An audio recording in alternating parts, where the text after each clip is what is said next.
Game of Thrones cut half the plot lines from the story, but allow me to reenact one of my favorite ones, starring our favorite wannabe main character, Mr. Quentyn Martell over here. Obviously, this will contain spoilers from the year that Obama announced his re-election campaign. Quentyn Martell is a Prince of Dorne. He is the son of Doran Martell, but he's not the heir of Dorne, because that's Arianne, his older sister. However, he is on a secret mission. See, because years ago, Doran Martell and the Dornish, they made a secret pact. They made a secret pact to marry Viserys Targaryen to Doran's oldest daughter, Arianne, and then make them the new king and queen of Westeros, with the Dornish helping the Targaryens do a Targaryen restoration. But whoopsie day, Viserys had an unfortunate accident involving falling into some molten gold. How does that happen? Being a bitch, that's how. But that's not the point. So, because there was the whoopsie day, oh, we gotta rethink the plan a little bit. Well, we don't have a Viserys to marry Arianne off to, but we do have a Quentyn, and we have a Daenerys. So what if Quentyn goes and marries Daenerys, and then they keep the pact alive? Ooh. And so Quentyn's like, oh my god, my moment has come. I am 18 years old. I am the main character.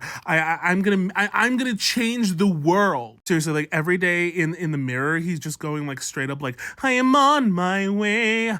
I can go the distance. And his buddies are like, can you just please stop singing? You're not Hercules, motherfucker. But it's fine. So Quentyn and a little gang of bros all head to Essos and like, hey, we're gonna get to Meereen. We're gonna find Daenerys. We're gonna bring her back and bring her dragons back. And the Dornish are gonna be like all up in this bitch. And by this bitch, I mean King's Landing. But hey, traveling across the globe during, medieval-ish times is not the safest thing in the world. So half of the company gets yeeted from the planet. And by that, I mean they're not alive anymore. And so now their group of 6 is like now down to a group of 3, where you got Quentyn over here. You have a guy named Garrus or Jairus, who fuck knows, it's fantasy, and then Archibald Ironwood. They're like, don't worry about it. What we lack in numbers, we make up for in a mission that probably won't work anyway. Ooh. So they have to switch boats a bunch of times because they're just going from places to places, and apparently have to switch boats a bunch of times. But also, no one wants to sail to Meereen. Why? Because all of Essos is mobilizing to go fight Queen Daenerys, the new queen of Meereen, who doesn't like slavery. And they're like, but we like enslaving people, so why don't we all just, use our slave armies to go fight her? And Daenerys is like, yeah, you're kind of making my point for me. But whatever. So they kind of struggle to find passage to Meereen, and they're like, getting desperate because Quentyn's like, I am the main character. If I don't do this, I failed. And then I'm not the main character. And then who the fuck am I? I'm just a guy who looks like a frog. And this isn't me like shaming him, like body, face, or otherwise. Like this is in text. People say he looks like a frog, and it is kind of an insecurity of his. I'm sorry that I brought that up. I'm sorry. Are you traumatized? It's okay. I get called fat a lot, which like I am, but that's fine. And like, you look like a frog. Own it. It's cool. People are still into things. Don't you worry. Hey, I've gotten too comfortable on the internet. But anyway, so these Einsteins come up with the most brilliant solution in the world. They're like, what if we join a mercenary company that's being hired to go to Meereen, and we just like pretend that we're cool, and then we just like abandon them the second we get close enough. It's like, yeah, okay, I now get that this is like a group of 18-year-olds. This checks out. But because he thinks he's the main character, he also thinks he has plot armor. So he's like, this is fine, we can do it. Yeah, I would go most anywhere to find where I belong. But anyway, they join a mercenary group called the Windblown, who's run by a guy named the Tattered Prince, who's basically just wearing like his Joseph and his coat of many colors like coat. It's the coat of many colors. I don't know how else to describe it. I think there's like a purportedly badass explanation for it. He like takes like a scrap off of everyone he fights, but it's just rainbow colored. But they join up and they start to travel. They get very close. They stop at Astapor, and there's like a whole big battle there, and it's like, scary. Astapor is one of the cities that Daenerys first conquered. It's where she got the Unsullied from. But then after she left, it got taken over by this like butcher guy named Cleon, and then he got offed, and then there was someone, I don't know, it was a thing. But anyway, so the mercenaries, they take Astapor, it's a thing, and then they're on their way to Meereen. And then when they're on their way to Meereen, the Tattered Prince is like, hey, who's from Westeros? The Frog Boy and company are like, hey, we're from Westeros. It's like, cool, everyone in this mercenary group who's from Westeros, I'm gonna send you to be double agents with Daenerys, and you're gonna like convince her that you've defected and you want to be on their side. And Quentyn and company are like, yes, we were not going to do that anyway. Absolutely correct. We that is now the plan.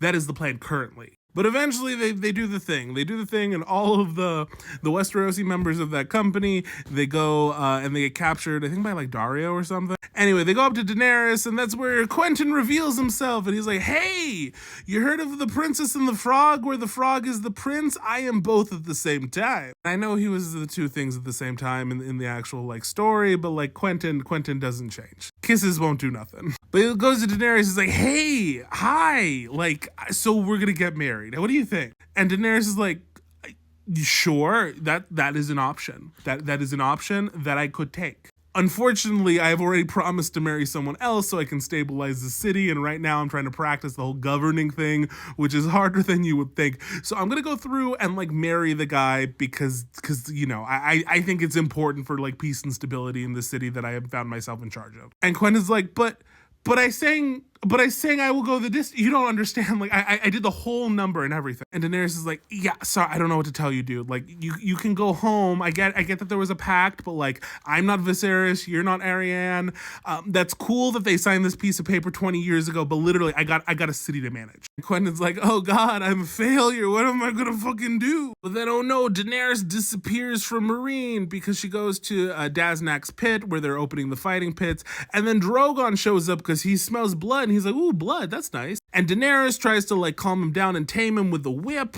And then she actually ends up like claiming him as like her actual like mount and her dragon. And so she climbs on his back, and then he just flies away, and she's like, I guess I'm out of here. But then Quentyn's still around, like, God damn it. She's not even like, I can't even like convince her to like try to marry me anymore. She's like physically not here. And Barristan Selmy's like, okay, dude, like, well, Daenerys was here, like, you were kind of, like, you weren't super safe, but you were kind of safe. But, like, now that she's not here, no one wants you here. I would really consider just, like, leaving, okay? And Quentyn's like, you don't understand. I'm the main character, goddammit. I can't fail. I can't go back empty-handed. But then Quentyn has an idea, a stupid idea. He goes, okay, Daenerys was able to claim her dragon because she is blood of the dragon, yes. I, 10 generations ago, am also blood of the dragon, so I think I'm really just like a secret Targaryen because we don't have enough of those. He's like, what if instead of bringing back the dragon queen and her dragons, I just bring back a dragon? And then daddy will love me, even though he already loves me and is very supportive of me. And but you know, like, I'll feel it. I'll feel the validation. Again, it's there. Just main character energy though. So he's like, okay, this is the plan. I'm gonna claim a dragon. And so he goes and he meets with the tattered prince, and they come up with like a scheme, and they're gonna help him like get into the pit where they're keeping Viserion and Rhaegal, because this is the point where they're like keeping them under the pyramid because you know, Drogon got a little too chompy with the local children. You can imagine how this goes. So they sneak in, they get Quentyn into the pit, and he sees Viserion. He goes, Viserion, baby, you my dragon. We like this, okay? Viserion's like, the fuck we are. And so Quentyn takes a whip because he's like, I saw Daenerys do it, and I'm blood of the dragon too. Like, you know, it doesn't matter that I'm removed a bunch of fucking generations. I'm blood of the dragon, okay? And so he starts whipping the shit out of Viserion and is like, please be my dragon. I am the main character. Don't you want to be the main character's dragon? Viserion's like, I don't. Also, look behind you. And behind him is fucking Rhaegal going like, I'm a dragon too, bitch. Didn't you remember there were two of us? And so then Quentyn gets the shit burned out of him. Like, literally, he's burned to a fucking crisp. But don't worry, because the main character doesn't get to die right away because they're the main fucking character.